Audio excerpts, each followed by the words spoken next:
All right, what's up, everybody? Welcome into the show. I want to do a video that's not politics. I always get caught up saying politics and political. I almost say political. We're not gonna get political today. Well, we are today at some point. I'm sure some will come up, but we're gonna read an article from Washington Post. It's called "We Should Be Living in the Golden Age of Hobbies." What happened? Work, streaming, scrolling, side hustling are keeping us from the activities that bring joy and meaning to our days. That is so sure. So true, I mean.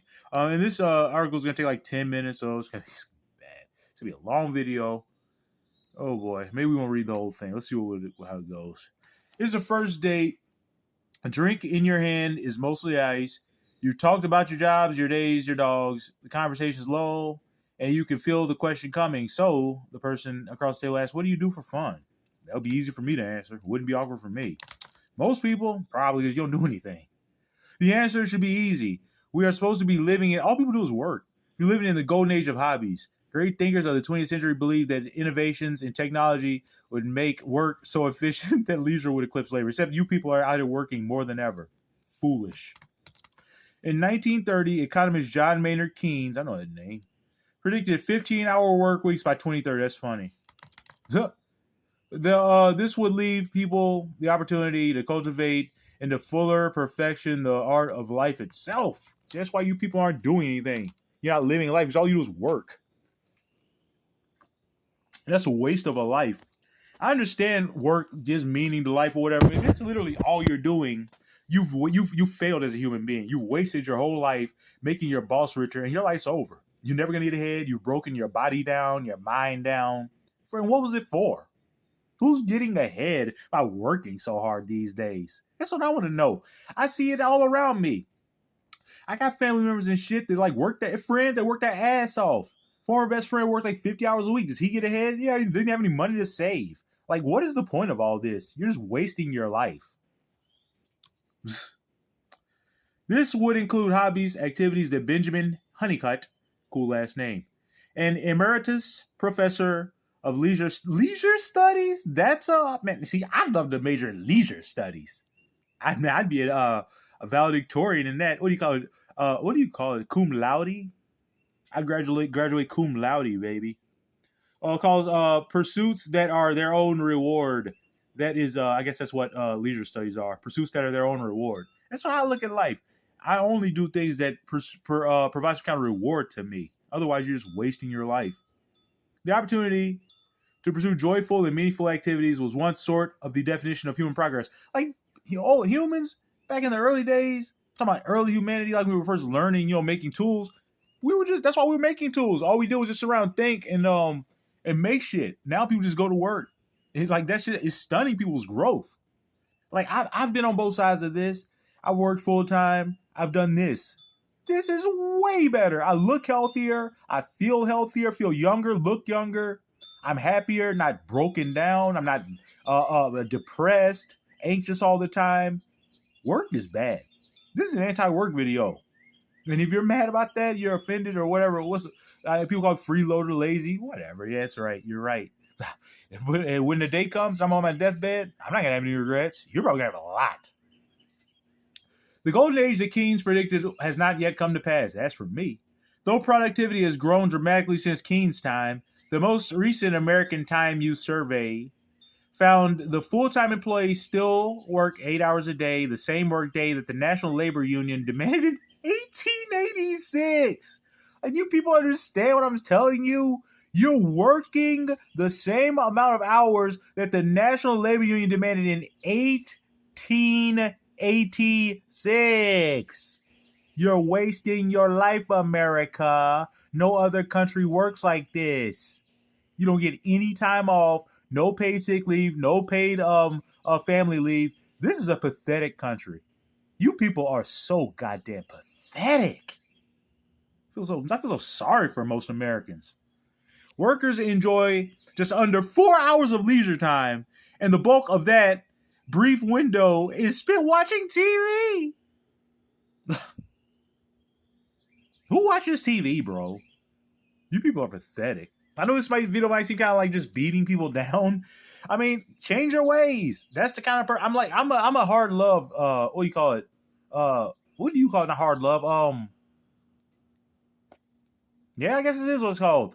I'm not like nice about this shit. Like I would like criticize you and like berate you. You to try to change your ways. That's just my method of motivation. What do you call it? Is it hard love? That doesn't sound right. Hard love. I don't know. Who cares? The odds are stacked against hobbies. Work has been supercharged with meaning and purpose and identity. I said that. Like, work, that's the problem. Work isn't your purpose now, it's your whole identity. That's the problem. Like, my identity is a creator, a gardener, a builder. Like, all you do is just go to work some bullshit job that doesn't mean anything. Okay, the odds are stacked against hobbies. Work has been supercharged with the meaning of purpose and identity, a charge that it never had, at least for the majority of people. See, there you go. Seamlessness of streaming and the narcotic effects of scrolling make every other activity feel effortful.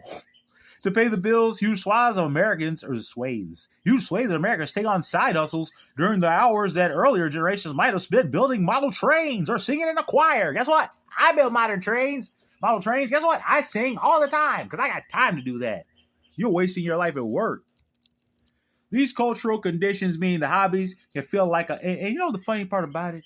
People hearing this will probably feel resentment at me for telling you that I'm enjoying my life and that you could change your life. You'd kill the messenger instead of like telling your boss you want more time off. You'd shit on me because that's easy, right? America's like the easy way. Don't shit on your boss. He might fire you. Fucking pussies. These cultural conditions mean the hobbies can feel like a kind of class signifier for those who have the time and resources to cultivate them, like me. Instagram influencers do Pilates and pottery. I love that stuff. While the rest of us, who's us, try to decide if meal prep counts as personal enrichment. Yeah, they're definitely projecting. I don't do meal prep. That's white people shit. For many, hobbies can seem like another chore and an opportunity to fail at well-roundedness. Dating apps are designed such that romantic hopefuls must showcase their hobbies with the gaudy desperation of college applicants. That's true. You gotta like put on like a fake little like. I don't do dating profiles, dating sites. You gotta put on a little fake shit. I'm not fake. I can't do fake. All of this obscures the delights and the exhilaration of having hobbies. It is exhilarating. It's great. Hobbies are something that you invest your time and energy into without the expectation of financial return. That's the most important thing. So whenever I get the opportunity, I bring up the show SpongeBob SquarePants. Because like people think that's just a cartoon or whatever. It's very political. It has a lot of good messages. Like you think about SpongeBob, he never cashed one of his checks from Krabby Patty. It wasn't about the money to him. It was about grilling burgers. That's how you gotta look at life. It's not about the money. You gotta do what you love. And love what you do, not for money. All right. Hobbies are something that you invest your time and energy into without the expectation of financial return. Say Jasmine Cho, author of the 2024 book, Get a Hobby. I might get that book. Cho defines hobby expansively. Any sort of activity that grounds you in joy, can help you cope with sorrow, and can help you escape from life's burdens. Like if you don't have hobbies, you're just like living your life. You're just a pool of desperation and sorrow. Change your life. Cho's hobbies include journaling, doodling, boxing, taekwondo, Legos, Gundam models, and puzzles. Wow. She does a lot. That's crazy. I love that. I bet she's a fun person to be around and talk to. It's just a practice of flow. I bet she's hated on a lot. It's just a practice of flow and getting lost or even hyper-focus. I love hyper-focus. That like when you hyper-focus, like hours can just gone. That in and of itself is the reward. Yes, feel the hyper-focus feeling. Enjoying something. Being locked in and engaged. That's the reward to me. The process is the reward, not the if you ever wonder what I do my hair with, I use a pick. But the process is the reward, not the destination or whatever. Among older people, having hobbies is linked to lower rates of depression. Shocking. This can be everybody. A study during the pandemic found that people who started gardening, crafting, or woodworking for just a half hour a day reported greater life satisfaction. That's what I'm talking about. You people just make excuses.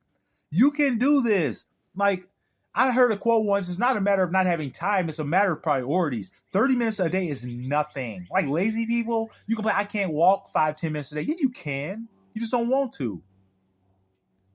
Anyways, those who spent more time on screens were more likely to be depressed, Essentially, researchers confirm the wisdom of your parents when confiscating your Game Boy. You should go outside and play. A great hobby takes simple ingredients. I like this article a lot. A yarn, a piece of lumber, a group of friendly strangers, and alchemize them into something that my dog's sneezing. I caught him. Optimize them into where are we at? Something that makes day-to-day life better. But the relentless push towards self-optimization and pressure to monetize every passion and the pull of consumerism can tarnish the joys of hobbies. Fuck money, babe. Don't do it for money. Do it because you love it. Just like I make all these female players on the show, I don't do it for money. Never will. I do it because I love it. 20th century thinkers who predicted increased leisure time warned that we're going to have to be careful with this new freedom, Honeycutt said. We're liable to have it stolen from us by powerful and rich among us who want to continue to keep us in bondage and slavery for their profit and turn to selling us worthless things. Damn, they just tell him a truth in Washington Post. Democracy dies in darkness. Wow. All right, guys, we're going to stop there. I think that's a great place to stop, actually. Like, that's a good message. Like, he's right. Anytime you find yourself, like I mentioned it earlier in this video, anytime you find yourself ready to shit on the messenger like me just telling you to change your life, that's just your boss's propaganda and the propaganda of the super rich seeping into your psyche where you're shitting on me just trying to help you improve your life. Shit on your boss. You have the bosses do that, do you? Anyways, that's the video. I'm going to wrap it up here. We got about 11 minutes and 30 seconds. Shorter than I thought. We got through about 60% of the article. So, yeah, guys, man, just find hobbies. Live your fucking life. Stop living, as it goes, the math. You spend 1/3 of your life asleep, 1/3 at work, and 1/3 doing what you want to do. You lose 1/3 to sleep. That's not a choice. Working is a choice. Like, just take a little bit of that third and keep a bit for yourself because you only live once. And one day, like I said, you'll be on your deathbed and you'll wish you had lived more. Not me. All right, guys. See ya.